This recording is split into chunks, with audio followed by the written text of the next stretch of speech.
What's going on, guys? Welcome back to another episode of our college football rankings. As you guys can see, it does look a little different as of right now. We're going to go through our 25 through 7 spots. And then after that, from now until the rest of the season, we'll go through our top 6 and see how those change each week, our playoff spots.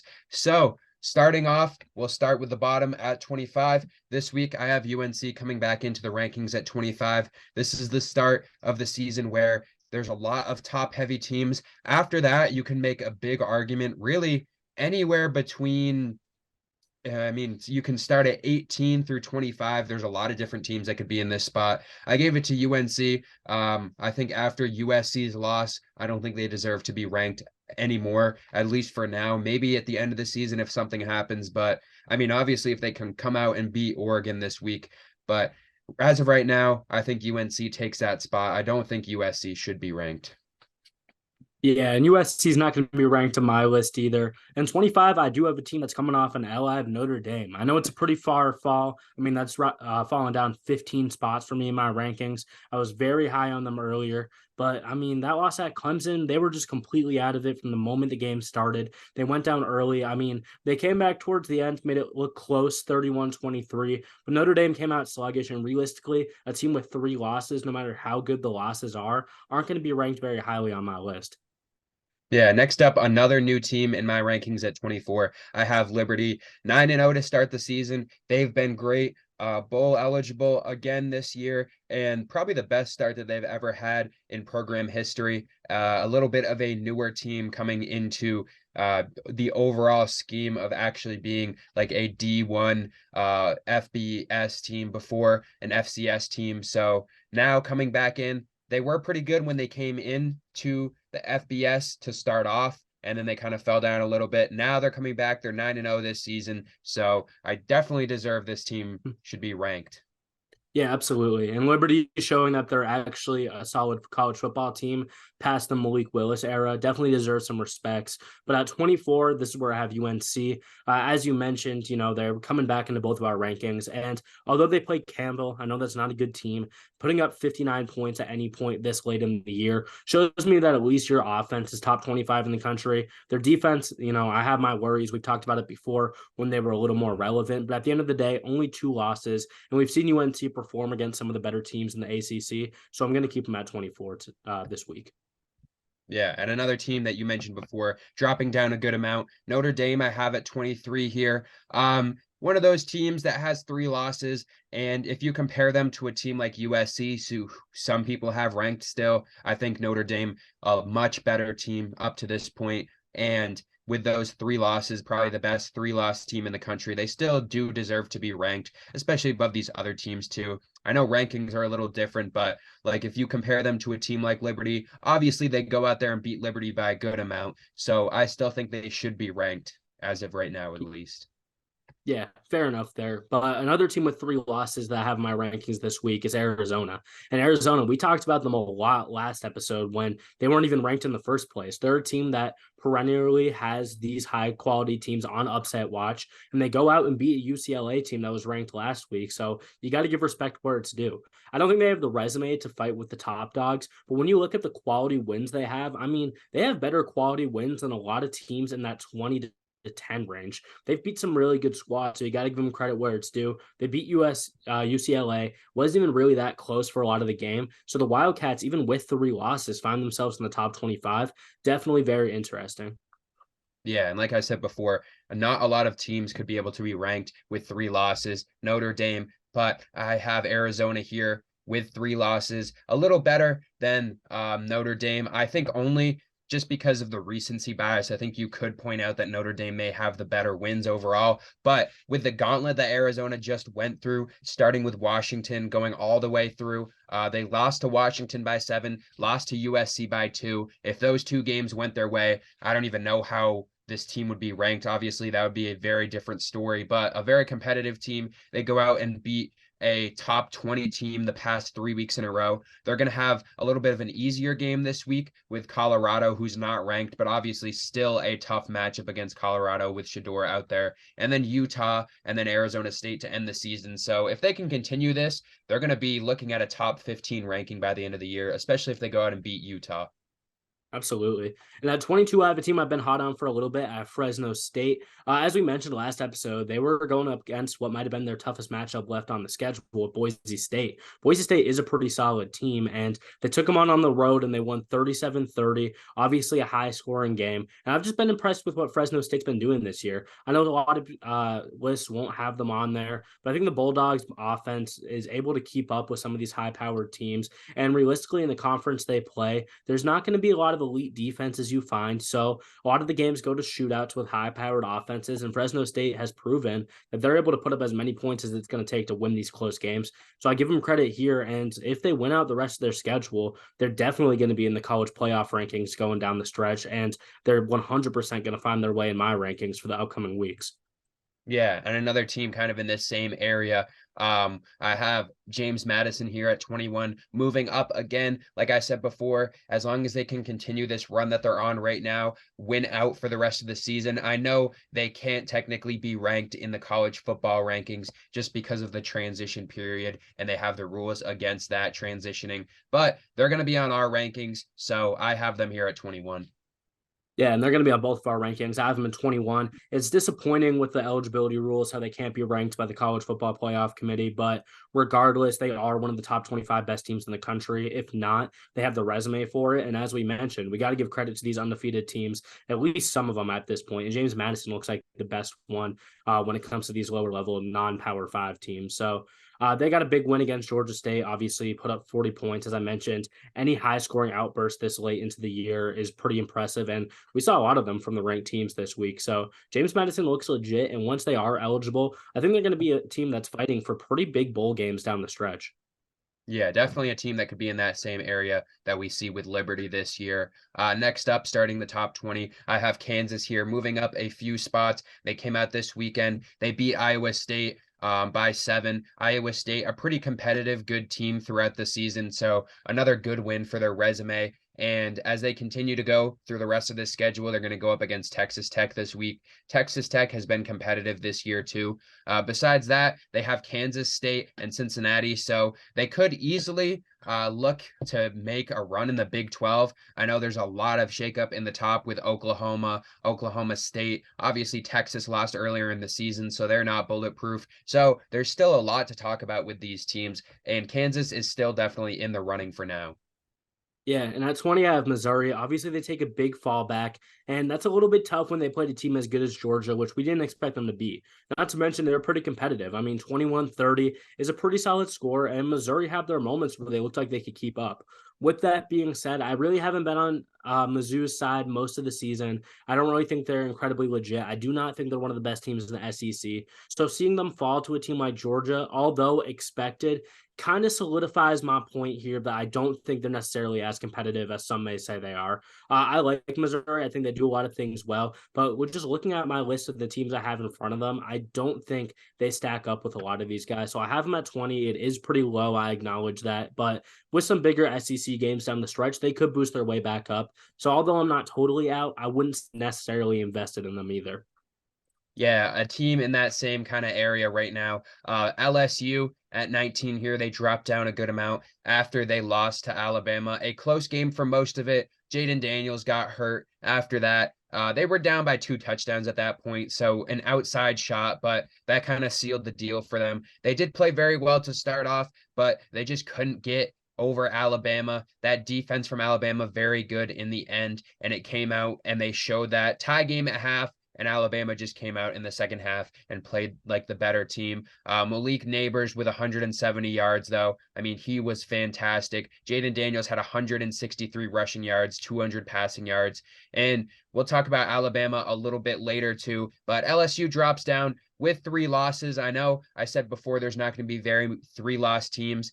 This team, I think, is the best 3-loss team. You just look at the gauntlet that they've gone through this year. This is one of the few instances that we've seen, especially in the recent college football era, that they have made this schedule very tough. Obviously, starting off the season with Florida State. If they didn't have that game and they were at 2 losses right now and just lost to Alabama, then they would be very high up at this point. I mean, they're still at 19 for me with 3 losses. So very interesting to look at. They're not scared of the competition. This team is still very good. And hopefully Jaden Daniels can come back because he is a fantastic player to watch. If they went out there and beat Alabama, he probably would be right up there with Malik Willis for not Malik Willis. I don't know why I was thinking about Malik Willis. Michael Penix Jr. for the Heisman. He's been great this year. And definitely he showed it this week against Alabama. He is a clear NFL talent. Hopefully he can come back and play good. And hopefully he didn't get messed up too bad with that hit. And I hope that he gets a good shot in the NFL. We'll talk about him a little bit more towards the end of the season. But even though this LSU team kind of out of it now, in the SEC running between Alabama and Ole Miss in the West. They did have a very successful season. I still think they'll probably end up with about a top 15 ranking if they can win out and other things kind of shake up for them. Get a good bowl game. Yeah, and I'll share my LSU placement in just a little bit. I only have them a couple spots higher, but it is a really good team, and it solidifies Colin's picks of the week not being very viable. So I'll try to work on those guys. But in the 19 spot, I have Kansas, just a couple spots ahead of you. I think Bean has showed himself as a really good quarterback, which, if I can be honest, is not something that I really expected. He's a dual threat guy. He definitely makes plays with his legs, but I think his arm talent is something that I personally underrated. Aside from that, as you mentioned, Iowa State is a very competitive team, despite what people may think. You know, they haven't cracked our rankings necessarily, but they are a team that's kind of right on the outside, and they've been in some very close games with some teams that we have had ranked. This Kansas game is just another one of them. Kansas made the big plays when it mattered. I definitely give them a lot of respect in that aspect, and they seem to be on a roll. I mean, in Big 12 play can be really tough because there, as we'll see, are a lot of competitive teams in it. But Kansas is trying to solidify themselves as one of the contenders, and a win against a team like Iowa State does that. So definitely going to hang around my top 20, and their season could go varying amounts of ways, and I'm excited to see what the Jayhawks look to do going forward. Yeah, next up, I have Tulane here at 18. An interesting development coming out this week, talking about Michael Pratt. He was a guy that could probably get drafted in this year's draft. I know it's a heavy quarterback class, but he's a guy that would get drafted within those 7 rounds at some point. There was some rumors coming out that he may transfer after this year. He shut them down, but I don't think that officially means that he wouldn't transfer. I mean, this is a guy that could easily go to a Power 5 school and be a starting quarterback. He has the talent for that. So I think it's something to look at for the rest of this season, depending on what happens. I think they'll be able to go win out and get a good ranking, a good bowl game. But a guy that's a junior right now going into this class that is obviously very congested. There's a lot of good guys in the top area. Even after that, there's a lot of guys that could go in day 3 that would easily be a second or third round pick in a lot of these previous draft classes. So something interesting to look at. But for now, Tulane at 18. Yeah, for sure. And I have him in the same spot. Just focusing on the present, I mean, I do think Pratt is going to transfer if you want my take now. But as of now, he's still on the team. They beat Eastern Carolina 13-10. Kind of a close game for no reason, kind of sloppy down the stretch. But Tulane comes out with the win. I do expect them to finish their season continuing to beat up teams and get some wins. I mean, this is not very encouraging. I expected them to be a team with a lot of shakeup that can maybe jump up pretty high this week, but realistically, you can't really do that after a game like that. With that being said, they hang around in that 18 spot. If they continue to roll this season, then who knows where they end up on our final list, but they're still a very competitive squad. And although that game was rough, I mean, they ended on top of it, and you got to give them respect on that. Yeah, a team falling down this week is Oklahoma here at 17, losing the past 2 weeks. They were pretty close to getting a playoff spot, now kind of falling back a little bit. In the final Bedlam game against Oklahoma State, they lost that game. Obviously, Oklahoma State, I had them ranked last week, maybe a little premature depending on who you ask. I know some people had them ranked, some people didn't. I thought that they were good enough to get over Kansas State. I know a lot of people did like Kansas State over them, but Oklahoma State came out and won that game. So a lot of shakeup in the Big 12, where before it seemed like we could have easily got that Texas and Oklahoma rematch. Now there's a lot up in the air for the Big 12 in its final season. And the final Bedlam game, just like all the other ones we've seen, a very close back and forth game, and they came through. But Oklahoma still has a shot for the Big 12. Like we've seen, it's been very competitive this season overall, and we don't really know what's going to happen week to week. Texas, a close game against Kansas State as well this week. So a lot in the air, but Oklahoma dropping down here to 17. Their playoff chances are definitely looking they're looking from the outside now when they were almost marked in before after that Texas win.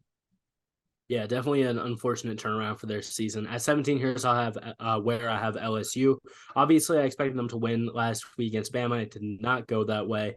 And at the end of the day, I do give a lot of credit to Alabama there. A guy like Dallas Turner was a guy who was definitely penciled into a lot of people's first round mocks a couple months ago, but now he's really making case for him to be a lock for that top 5 spot. We see Alabama edge rushers have incredible production year after year. Obviously, Will Anderson was the most recent example. Although Dallas Turner specifically may not be Will Anderson level when it comes to talent, his production looks quite similar. I'm not going to lie to you. And he had a great game against LSU, exactly what he was supposed to do. Jaden Daniels is one of the best quarterbacks in college football. We say it every week, but at the end of the day, you need to have a more dynamic offense, and your defense needs to get stops.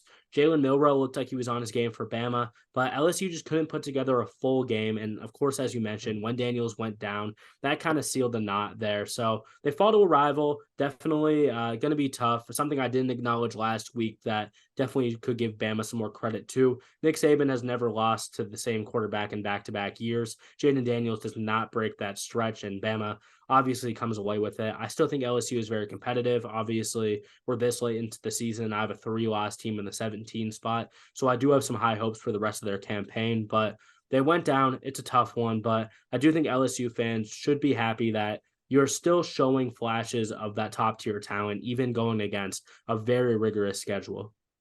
Yeah, and this is where I have Tennessee in this 16 spot. The first week, I think, I don't even know since when that I've had them lower than you have at this point. I think the only reason why I kind of have them lower is if I'm comparing them to a team like Missouri. I just think Missouri has better wins. We've talked about this before. The games that Tennessee has played against the good teams, it just seems like their wins overall, they beat Kentucky. That was a good win. Outside of that, I don't really look at that much. Obviously, with the rankings too, Alabama was only their only ranked game as of right now. So an interesting thing to look at. Missouri has that Kansas State win earlier. They beat Kentucky. Obviously, Tennessee also beat Kentucky, but Missouri beat them by a good amount more too. We'll see what happens this week. Obviously, they're going up against each other. So obviously, one of those teams will come out on top. And I have Tennessee at 16. I have Missouri at 15, just kind of bringing both of these teams together.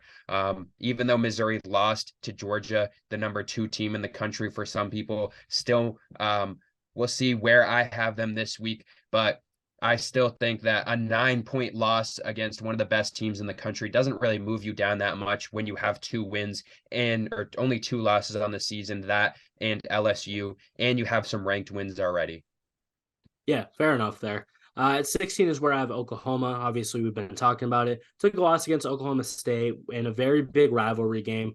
Probably the last one we're going to see for a little while between these two, at least when it comes to Bedlam. That puts it to rest there. But Oklahoma's just been through a really rough part of their season and kind of in a stretch where we expected them to perform a lot better. So it's definitely disappointing. As we mentioned week after week, Dylan Gabriel, it does not seem like he's on his A game. Even in that win that they picked up against UCF a couple weeks ago, he didn't look like himself. And then we've seen it back-to-back weeks. Can't lead his team to a win.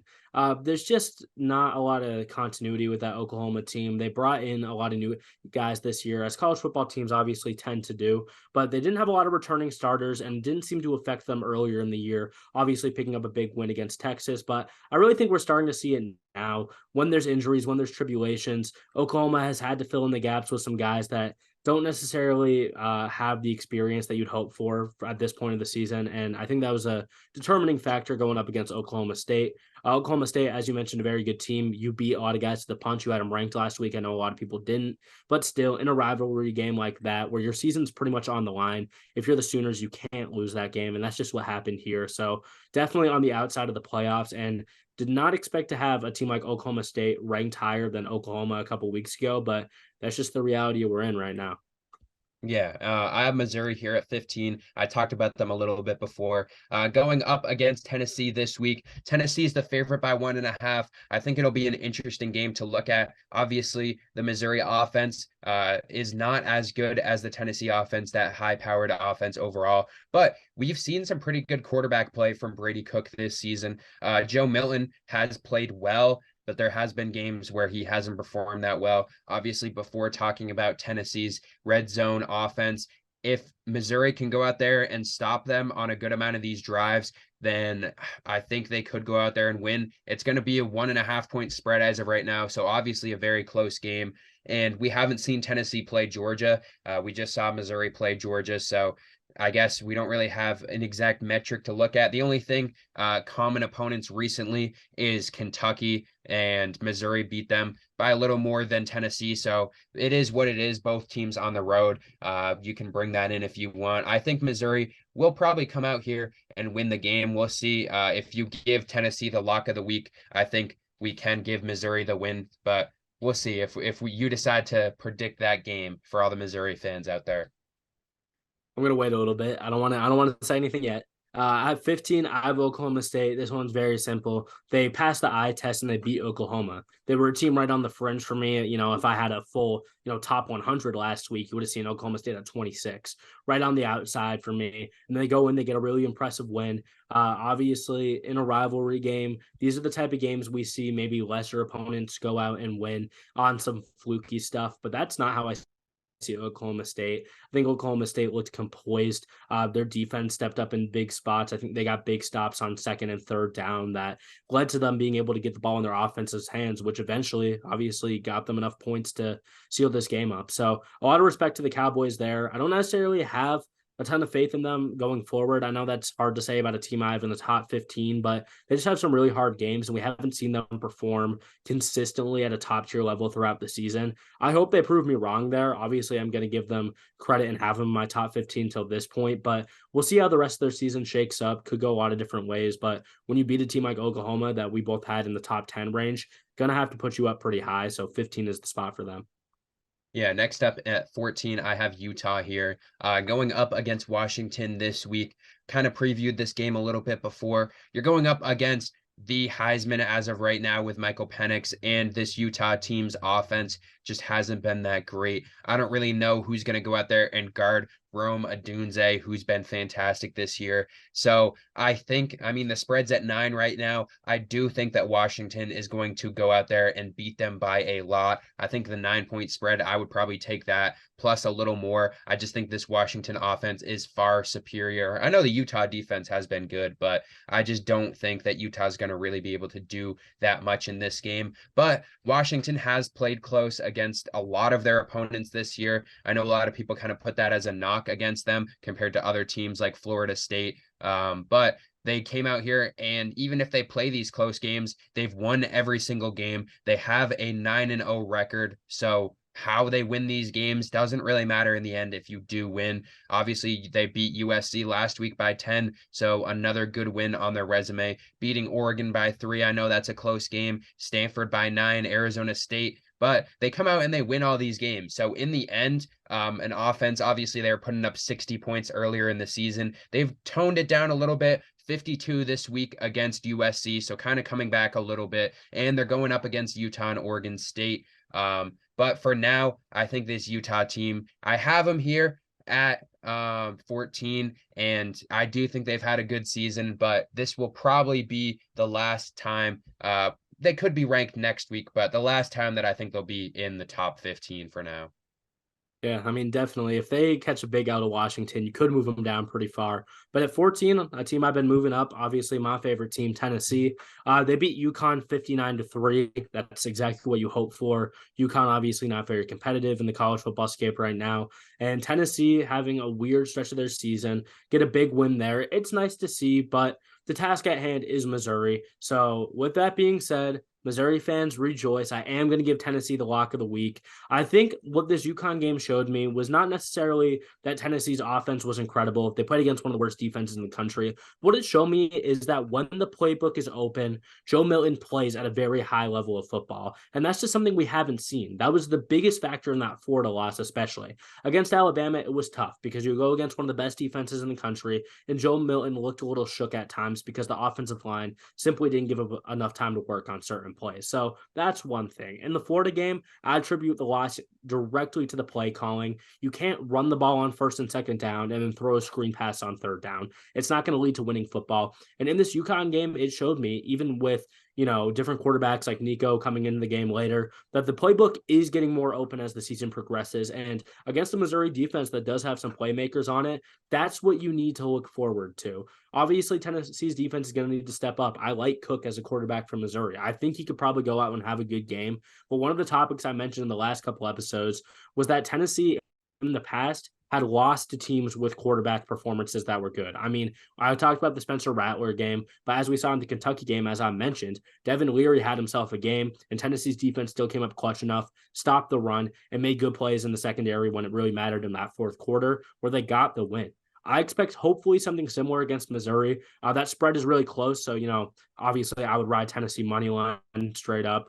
But regardless, it's definitely going to be a close game. It comes probably down between a field goal or a touchdown score. But I think Tennessee, with a new and improved playbook, with Heupel, looking to prove something after, an incredible season last year and randomly getting threats to be on the hot seat this season, he has a lot to prove. You go out and be an SEC rival where you've had competitive games with the last couple of seasons that you guys have ran into each other. I think Tennessee goes out and wins that game, but very, very close. I can see it going either team's way within like a 3-point margin. Yeah, so basically, what you guys should Yeah, write down yeah, from that is yeah. to take the Missouri money line, Yeah. or even the spread if you want in the end.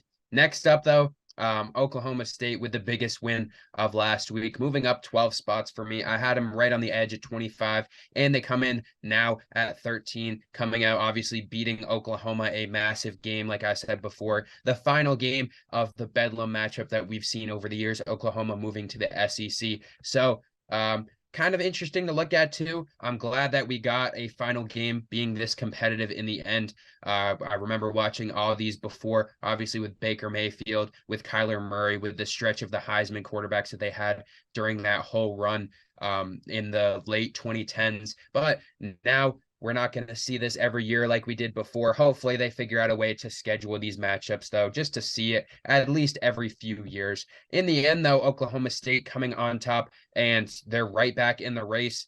Overall, they're second right now in the Big 12, right behind Texas. They do have the same conference record. They're going to go up against UCF, Houston, and BYU for the rest of the year. So this Oklahoma State team should be able to win out. And as of right now, if everything goes their way, they're going to be going up against Texas at the end of the year, just because they're 5-1 now. They go out and they win those games. The rest of the games of the season, I don't think they should lose any of those games, especially against BYU and Houston. I know UCF has been somewhat competitive weirdly this year. They're 4-5. They're 1-5 in the conference, but I still think it's going to be a good game between those two. As of right now, though, I think Oklahoma State should go out and win all these games for the rest of the season, and they're going to make their way into the Big 12 championship. And if they go out there and they beat Texas, they're looking at a potential playoff spot as of right now. But if you're a fan of Oklahoma State, you just got to win the rest of these games and then see what happens. Yeah, absolutely. Now at 13, I have Oregon State. I talk about them every week. My boy Damian Martinez gets 115 yards on the ground against Colorado. Colorado made a late comeback to put themselves in the game, but Oregon State comes out on top 26-19.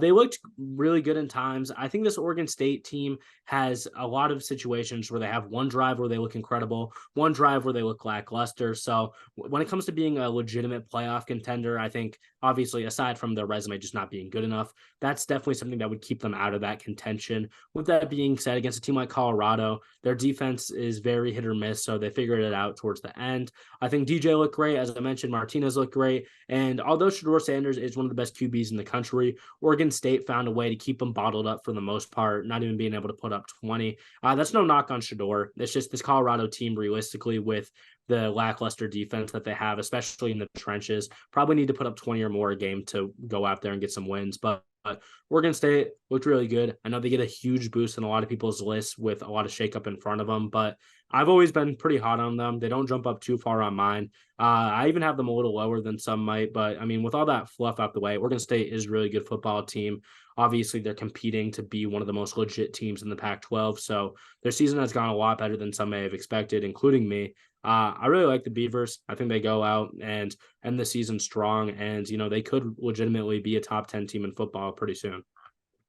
Yeah, and like you said, some people have them higher. I have them higher here at 12, just one spot ahead. This team is very weird. Like you said before, they have some good drives, they have some bad drives. I think it just does come down to DJ Ungalilea in the end. I still don't really think he's the greatest quarterback that we've seen. I know, obviously, if you said that 4 years ago when he was going into Clemson, a lot of people were big fans of him.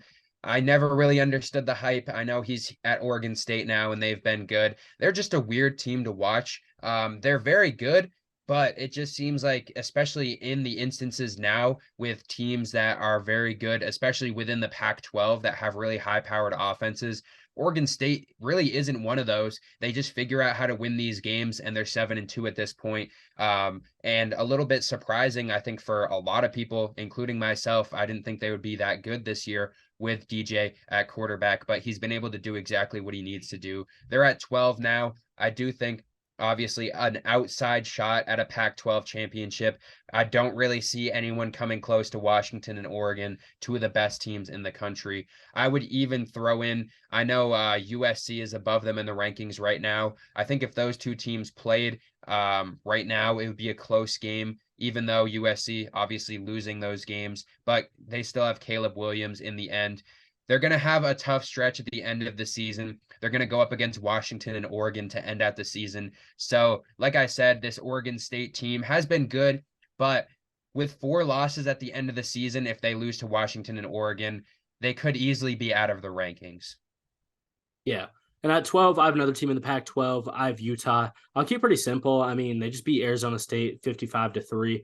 Arizona State, obviously not incredibly competitive, but, this Pac 12 has some games that get too close. I mean, I know Washington played them close, for example, and I'm not really going out on a limb when I say they're the best team in the Pac 12. So at least interesting to look at how Utah handled business, especially with a scoring outburst that is not expected. As you mentioned, as anyone would mention, Utah's offense is not great right now. They're definitely a defensive minded team. So seeing them be able to put 50 plus points on a rival in the Pac 12 is competitive to a certain extent. I'm going to have to agree with you here. I don't think they give Washington too much of a fight. But I mean, if the offense can go out and put up, I don't even know, 30 something points, this Washington team is going to have to keep up. I think they will, but it's definitely going to be tight. So the spread, maybe not. I wouldn't go 20 or anything, but at 9.5, it is good value there for the most part. Yeah. Next up, too, I have at the 11 spot, I have Louisville here. And coming in with another victory, they've continued to roll. Obviously, they took that punch that they had earlier against Pitt, and they've rolled since then. They should go out and win the rest of these games against UVA, Miami, and Kentucky. Kentucky will be a good, close game. Kentucky, I know we had them ranked for a good amount of the season. They're still a very good competitive team, especially in the SEC. One of those teams that could easily go out there against Louisville in the last week and make it competitive.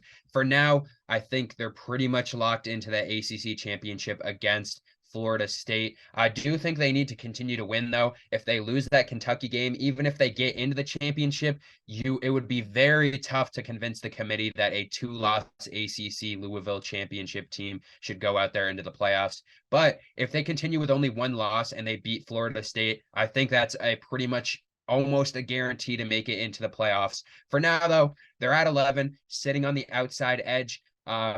I have a team right above them at 10 with Ole Miss, who's going to have a big matchup this week. So Louisville could easily make their way into the top 10 after this week with some shakeup in the top 10. Other teams up there like Penn State have some big games too. So they could be knocking on the door and even getting close to that top 6 ranking by the end of the season if they continue to win. Yeah, and we can kind of rapid fire here. I have Louisville at 11 as well, obviously for the same reasons. I mean, this team is really good, just have a really tough loss against Pitt that they need to overcome. And the way to overcome that would be to go out and be a 1-loss team that wins the ACC championship, right? That is the way they get in, and that's what they have to look forward to. But at 10, I have Ole Miss as well. I'll let you go to them first, but they definitely have some potential shakeup, and they almost took a loss this week early. Yeah, going up against Texas A&M. Texas A&M's been good this year. I had them ranked earlier in the season. Ole Miss, though, going up against Georgia. Ole Miss has been a very good rushing team this year. This is the same story that we saw against Kentucky. Teams that run the ball very well are going to make it tough against Georgia just because that defense is built against the run. I love Jackson Dart, a good quarterback, but if you're going up against Georgia, especially with Carson Beck coming into this form recently and Lad McConkey, who has become one of the best receivers in the nation right now. The past few weeks with Brock Bowers out, he's been playing fantastic. So I do think Georgia comes in here and wins this game. 10.5 point spread. I see it being very competitive till the end, just like that Mizzou game that we saw before. But Georgia should win this game. Maybe not easily, but should come out and win this game and build that resume. Yeah, I don't think it's a hot take here. I'm going to piggyback off that. I think Georgia wins the game just because they have more talent across the board. This Ole Miss team, don't get me wrong, they have a lot of talented players and they step up in big moments. I mean, Quinshon Judkins started the year very, very slow, and we've seen him only get better and better throughout it. So I got to give him a lot of credit there. And going up against A&M, it seemed like a trap game. If there was a definition of a trap game, it would be this: a matchup in conference against a tough team that has an offense that moves the ball pretty well, and Ole Miss still came out on top of that. With that being said, I don't think it's going to be particularly close against Georgia. Maybe that's a hot take, but I think Georgia goes out and at least beats them by 2 scores, and that kind of puts Ole Miss in a really tough spot to end their season. I know they have some quality wins, but a loss against Georgia probably submits Georgia into the number one, like we both have them this week. Sorry for the spoilers, guys, but Ole Miss and sorry for the spoilers, guys, with the new format, but Ole Miss is a really good team. I just don't think they're necessarily as competitive as these teams that are fighting. Only 4 teams make the playoffs, and I don't think Ole Miss is necessarily one of them. But if they do go out and beat the Bulldogs, that completely changes the script and makes both of us look stupid. So easily their biggest game on the schedule, possibly one of the biggest games in all of college football this week. Yeah, we will go to the biggest game in college football this week. We have Penn State against the Sign Steelers. And I have Penn State here at 9, so we'll see what happens. JJ McCarthy could potentially be getting his fraud check this week against their first actual Division I team on the schedule. I do think with the everything going into this game, obviously there's a lot that can go right for both of these teams. If Penn State wins this game going up against Michigan, they did lose to Ohio State. But as of right now, between those 3 teams, like I said, if they go 1-1, Penn State has this tiebreaker, and it would be very interesting to see what would happen. It's a 3.5 point spread. I think with it being in Happy Valley, it's going to give Penn State a massive advantage here. The spirits have been high so far to start the week with Drew Allar and Nick Singleton. The guys look like they're ready for this week. The defense, too, with Chop Robinson, he should be coming back. He practiced last week before the game, but I didn't think he really needed to play that game, so they kept him out. He's going to come back this week, and I'm going to take Penn State with a win, obviously. The captain will go down with the ship, and if it happens, it does. But this Penn State defense is built, and J.J. McCarthy has not impressed me that much this season. I know a lot of people are either hot on him or they don't like him. A lot of people have him even close to a top 10 pick in the draft. If he comes out and plays well, I think he could solidify himself. But as of right now, this Penn State defense is better than that Michigan offense. And I think as long as the play calling can go out there, and if we can see competent play calling this week and a good run game, let Drew Allar throw the ball a good amount, and this defense can hold Michigan, I do have Penn State winning. Yeah, it's kind of funny with Penn State. Obviously, you have bias towards them. Obviously, for a team like Tennessee, who I root for, I have bias towards the Volunteers. And they have kind of similar issues to a certain extent because they have both individual quarterbacks that are talented enough to be considered top 5 in all of college football, right? And we just haven't seen it because of play calling. And as you mentioned towards the end of what you were just saying there, I think that's the story of this game, right? I mean, Michigan's defense is good. Michigan's offense is good. We haven't seen them play anyone, but I mean, there's a reason they're hanging around the top end of both of our lists. I mean, we know they're a talented team, and Penn State is going to go out there and have to build momentum in some way.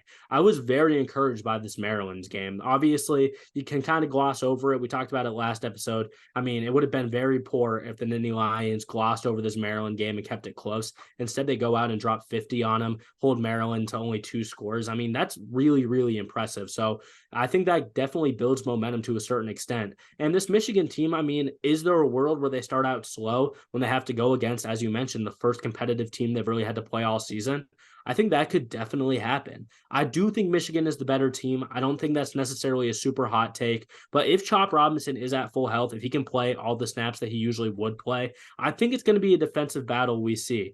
I really don't want to pick a side here because I hate picking Michigan. I hate picking against Penn State, but even in Happy Valley, I do think Michigan wins this game. I think it's a big prove it game for them. And they're, the sign, I know you love to hear it, but the sign stealing stuff definitely has kind of put a damper on how we've perceived the Wolverines, but the on-field production we've seen from them is top tier. I mean, they're playing nobody, but they're winning by a minimum 30, 40 every game. So you have to like what you see to a certain extent.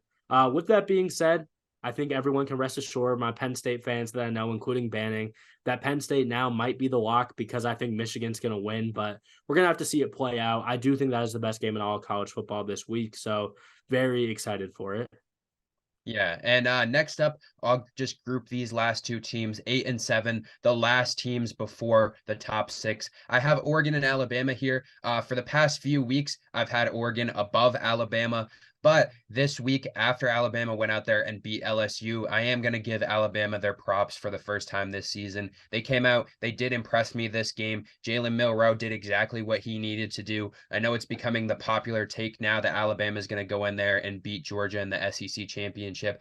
I think that's funny to think about. That won't happen. But for now, they're up here at 7. I think they are a little better than Oregon. I know you could easily make an argument that Oregon could be in that top 6 right now with their only loss against Washington, but I just think Alabama a little more complete on both ends of the ball, especially if Milroe continues to play like he does. He seems like he's committed to throwing the ball, and before, earlier in the season, he was struggling from what we've seen with a lot of quarterbacks, the Cam Newton disease, where they just run the ball and don't even look to throw it. But Jalen Milroe has come out and said that he's very focused on throwing the ball, and his running ability is God-given, which I think is one thing that it's the first time I've ever really heard a quarterback come out there and say, a lot of these quarterbacks that run the ball, they don't practice running. It just comes to them naturally. And when they go out there and focus on the pass, like we've seen with guys like Lamar Jackson do, you can become a great dual threat quarterback, and you don't even have to practice the run. So encouraging if you're an Alabama fan to see that Jalen Milroe is working on that passing game. He can be a good quarterback, and the defense has been great. But for now, I think Alabama right above them, but I could easily see the argument that Oregon could be above them.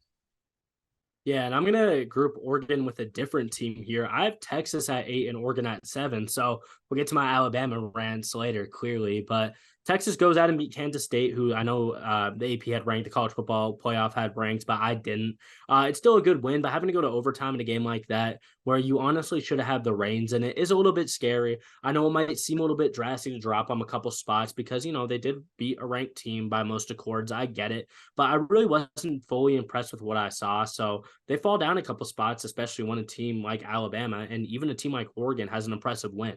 I know it's tough to call Oregon beating Cal an impressive win, but putting up almost 70 points will do that for you. I mean, Bo Nix looks like one of the best QBs in the country. I mean, what do they say about him? He knows the playbook. He's ready, all that. But legitimately, he is playing his best style of football. And even in their one loss against Washington, he looked incredible. I'm going to be honest with you. So with so much talent on your roster, talent on the defense, and beating a team like Cal, who isn't great, but again, every Pac-12 team seems to be pretty competitive. I give them credit there. So people aren't going to like that I dropped Texas in a ranked win, but when I look at these top 6 teams that are really fighting for the playoffs, I definitely think they're more impressive. And of course, having Alabama above Texas with a head-to-head loss to them is definitely a hot take to a certain extent. But when we get to that top 6, I'll talk about how I think Alabama just has more quality wins, and right now looks like a better football team.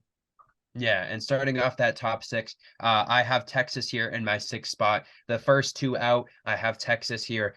And I think the main reason why I have them one spot above Alabama. They proved that they're a better team than Alabama. I know that was earlier in the season. And I know both of these teams have had some good wins throughout the year. And both of these teams with three ranked wins on the season. And like you said, you could argue that Alabama has the better wins to this point. But either way, I think it's very close. And if it's very close between these two teams, the reason why I give Texas the edge is because they won the head to head matchup. I know that's earlier in the season. That's week two. They may be different teams now, but it still happened. It's part of this season. Even if it was before, it was maybe 2 months ago. So it's still part of this season. And I know Quinn Ewers isn't playing, but this team is still very good. He's day to day. He'll be back for the end of the season. And I still think Texas is one of the top six teams in the country. Yeah, fair enough there. And as you mentioned, it was an early season matchup, but Texas won and it was a very impressive game. So I completely understand giving them the edge there. But as of now, you got to think we look at the resume and that's tough. But just looking at some of these teams Alabama has beat, I just am simply more impressed. And hey, maybe that's SEC bias, but at the end of the day, I do think a lot of these SEC teams that they played along the way are better. And that game against LSU really shows it for me. Obviously, I came on here spewing about how I think LSU was going to win because I thought LSU's offense was unstoppable. I really thought that they would go out there and give Alabama the first run for their money. It feels like they've had since they played Texas. And Alabama showed that they have much improved from the start of the season. I think I have my implicit bias where I want to put the Crimson Tide low because I don't like them and I want to write them off every year. But when you look at this, it's a team with only one loss with big ranked wins that they picked up along the way. And with Quinn Ewers being not fully healthy for this Texas team, them playing very tight with a Kansas State team that I did not think was as good as advertised, I'm going to give Alabama the edge there. It's very tough. It can go either way. And obviously, both of these teams have hypothetical conference championship games that could definitely skew how I look at these things. They have tough matchups along the way, don't get me wrong, but they're really looking forward to one of those games. And that could change things. But right now, I do think Alabama is the better football team. I think if they could win out, which would be very tough, they're obviously a lock to make the playoffs. And as much as I like Texas, I don't necessarily know if I would say the same for them. Yeah, and I think it is a little interesting with the reverse psychology here because I know you've praised Alabama a lot. So I think this lock with the LSU, since you know that locking them in means they'll lose, makes the Alabama win even better too. So I think this is all just a big ploy in the end. That's I my mean, take on yeah, this. yeah. I mean, if you guys have been watching the channel for a little bit, there is debates within the back rooms that I am an Alabama fan secretly, and I A just have no closeted comment on. Alabama supporter. I have no comment on that right now. I think Alabama is a good football team, and that's all that matters right now.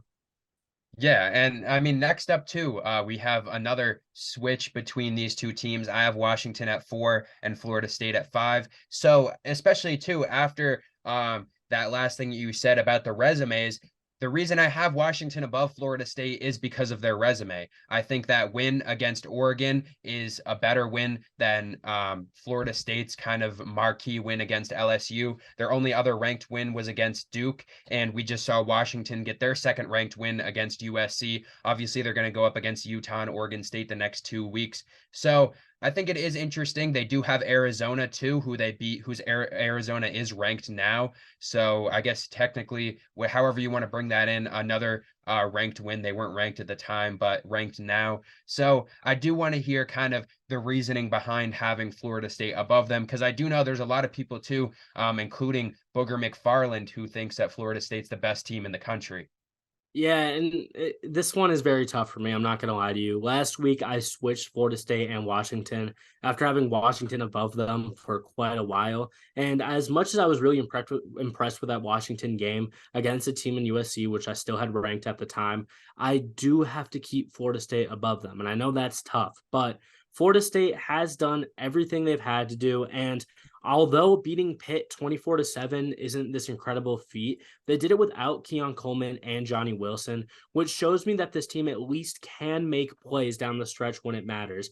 I think Florida State gets a lot of credit that you could kind of abode to what Michigan gets, where some people find it undeserved, but the product we're getting on the field is playoff worthy, and they have beat teams. And I understand Washington's resume is a little bit better with Oregon being both of our seventh ranked teams right now. I mean, it is very, very good. Don't get me wrong, but Florida State has beat Duke. They beat LSU earlier this season. They still do have impressive wins against teams that, although don't have high rankings right now, let's remember they were some of the higher ranked teams in the country at the time that they played. So I give a lot of credit where it's due there. Washington's offense is really, really good. But when we get down the stretch, I mean, hypothetically, if one of these teams has to play Georgia or Ohio State, I do want a team that can play a little bit more defense, and that is Florida State.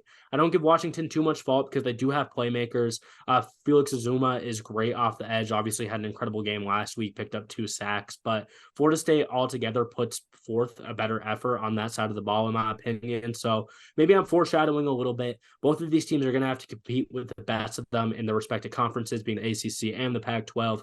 But right now, I would just give the edge to Florida State, especially with a guy like Jordan Travis. He's no Michael Penix, but we don't have to act like the QB fall off is that different, because I still think Jordan Travis is one of the best ones in all of college football. They're competitive on that side of the ball as well. So there's a lot of yapping there. There's a lot of different ways you could go, but I really do think Florida State deserves the spot, especially when I gave it to them last week. They haven't done anything to fall out from there.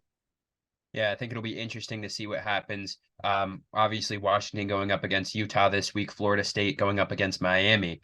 But also, like we said before, Michigan here at 3, and talking about them real quickly, going up against Penn State, a massive win for this Michigan team this week could move them up too. I know that's another win where if they go out and beat Penn State, I really wouldn't be surprised if the AP goes out there and ranks Michigan number 1. It'll be interesting to see how these top 3 teams go through, because also when we're talking about it too, Georgia, who we both have at 1 this week, I do want to hear the reasoning behind that. I've had them at 1, so I want to hear that. But interesting to look at too, because if Michigan beats Penn State, Georgia also goes out there and plays Ole Miss. So very comparable wins. Where do we see those 2 teams go? And also, Ohio State at 2 this week. They're going up against Michigan State. Obviously, not a massive game for them. So if Michigan beats a top 10 ranked Penn State, Georgia beats a top 10 ranked Ole Miss, and Ohio State beats Michigan State, there's a lot of shakeup that we could see. And that's obviously if these teams don't lose. Obviously, if Georgia loses to Ole Miss, Michigan loses to Penn State, there's a lot of shakeup there. But in current form, if these teams do win, then it's going to be interesting. Yeah, and I mean, we now have the same top 3 after a couple weeks where it's been a little bit different. Obviously, Michigan went out there and beat Purdue pretty good, but this Penn State game tells the story of their season. I mean, if they go out and beat Penn State, I think there's going to be a lot of publications that put them number 1, and it's going to be a conversation for you and I personally what to do there. So it's definitely interesting for a certain extent, and I'll just get straight to my reasoning on the switch of 1 and 2. Obviously, I had Ohio State number 1 the last couple weeks, but just looking at them play, I'm starting to think that their first half production is going to be a legitimate problem. We saw it against Penn State in a tough game that they won. We saw it against Notre Dame earlier in this year. They start out really, really slow. And when you go into halftime tied with a team like Rutgers, while across the country, Georgia is beating a ranked Missouri team, it's hard for me not to get honest there and be more impressed with Georgia. I know it's tough because Georgia has struggled with teams at the likes of South Carolina earlier this year, who, although I think they're probably better than Rutgers, you could definitely say they have some similarities. So fair enough there. I just am not impressed recently with what I've seen from Ohio State in terms of coming out firing. I mean, I got to give Georgia the credit there. And I really don't like flip-flopping my 1 and 2. I would definitely like to stand on my takes and keep Ohio State number 1. But even when you go out and win the game by 19 in the end, I mean, you struggled against Rutgers and Georgia beat a ranked team. That's enough for me to switch. Obviously, Georgia has another big game against Ole Miss coming up, as we mentioned a couple times. If they beat Ole Miss, definitely going to be confident in keeping them at number 1, unless we see something crazy with Michigan. But Ohio State just kind of finds themselves in a tough spot in a game where, Georgia's playing someone ranked and you're playing inferior team. The only way to really keep your spot there is if you go out and play really, really solid football. And we didn't even see that till the second half. So that explains my switch. I know some people might not like it, but I do want to be honest. I do want to try to take out any bias that there possibly is. And my unbiased take is that Georgia's the best team in college football right now. Subject to change, but I don't really think that should be a hot take either. Yeah, there's a lot of things we didn't agree on throughout this episode, but I do agree with you on that one. I still think that Georgia is the best team in college football. There may be some bias there as a Georgia fan, but at the end of the day, I mean, this team, especially after that ranked win last week, I think that builds up their resume, especially if they come out here and beat Ole Miss to another top 10 team, a team vying for, I mean, as of right now, Ole Miss is vying for a playoff spot, so another massive win for them. And if they can continue to roll for the rest of the season, it'll be interesting to see what happens. And we do have a little bit of a break next week. We can come on here and talk about Georgia and the Tennessee matchup. That'll be a fun one to watch. Obviously, last year, if you guys know, Tennessee was the number one ranked team going into that game, but Stenson Bennett got a phone call in the middle of the night, and that changed everything. But for now, we can wait until then. Penn State, a massive game against Michigan this week. Georgia, a big game against Ole Miss. Alabama, even a game against Kentucky that could be close. I know there's not a lot of people talking about the possibility of that. Kentucky's still a very good team overall. I could honestly see an argument that they could be ranked at 3 losses. So a lot of good games. We're coming down towards the end of the season. Only 4 regular season games left for a lot of these teams before we get, or I guess only 3 regular season games now until we start to get to those championship games. So until then, we'll see you guys next week with, I guarantee, at least a few movements. See you guys.